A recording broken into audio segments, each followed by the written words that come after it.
Hi everyone, it's Nalanie and welcome back to my channel. So today we are doing a very quick little review on this number 7 Lift and Luminate Triple Action Finishing Powder. I've heard nothing but good things about this powder. It's supposed to be a comparable dupe to the Charlotte Tilbury Flawless Airbrush Powder. You know, the one that's like $50 that everyone is talking about.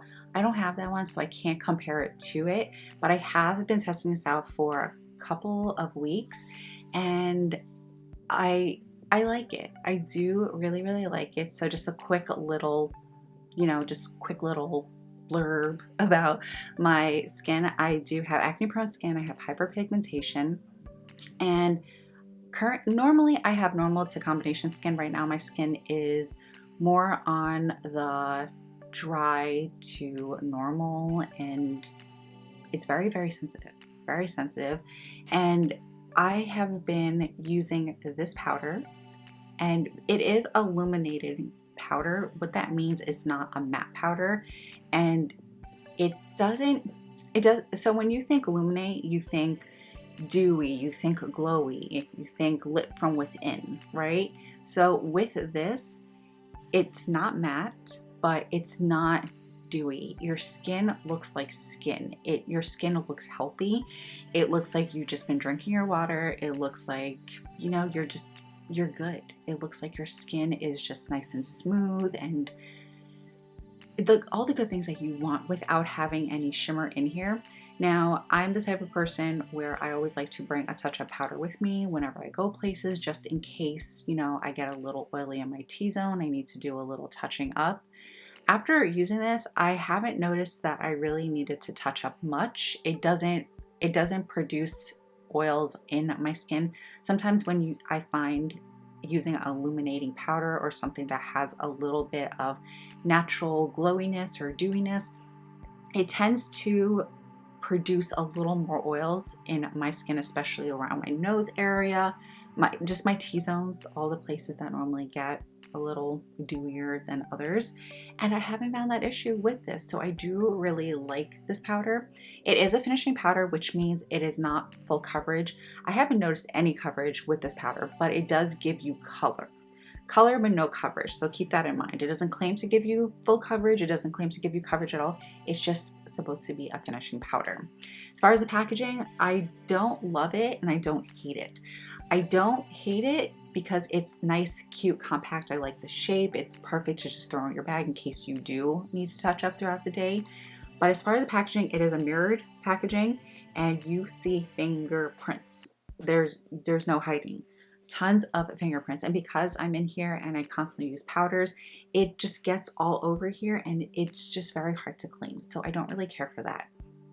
I don't like that there's not enough shades. The shade range is horrible. I think there's 5 shades.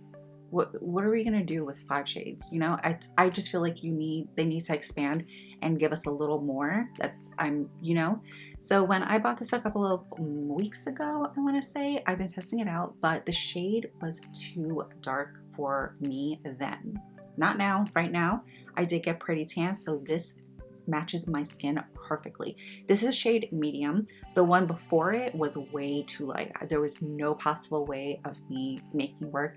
And I didn't want to get 2 powders to test it out to try to find my perfect shade. I wanted to test one out before figuring out if I needed to get one to brighten underneath my eyes or, my highlighted areas, and then use this for everywhere else. The formula is really nice. Really nice. What else was I going to say? I literally just drew a blank as I was talking. But okay, so I'm going to show you how I use this. Right now, I do not have foundation on. I'm wearing the Fenty Beauty Ease Drop Skin Tint. That's on my face, and I have a little bit of hyperpigmentation peeking through on this side. This side seems like it's fine.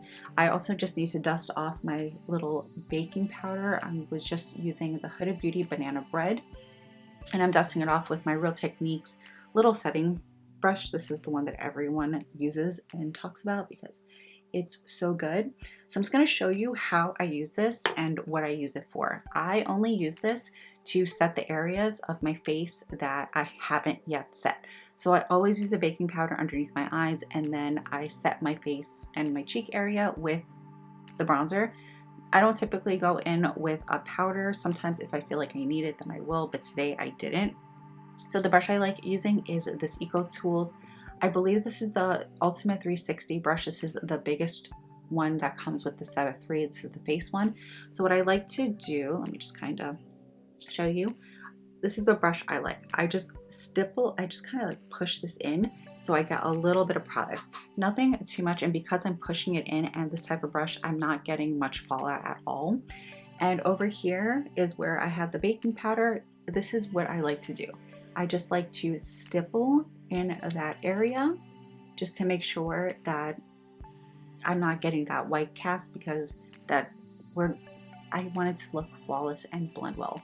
So once I've gotten that, once I finish stippling, then I buff it in, and then everything just looks flawless and seamless. Again, you still see the hyperpigmentations. It didn't do anything but just give me a little bit of color. And that's all I'm using this powder for. I'm not using it for coverage. I'm not using it for anything like that. I'm using it to set areas, especially for days where I'm not trying to do too much. This is just going to just even out my skin, and the medium is a perfect match for me currently. And whatever's left over, just kind of blending.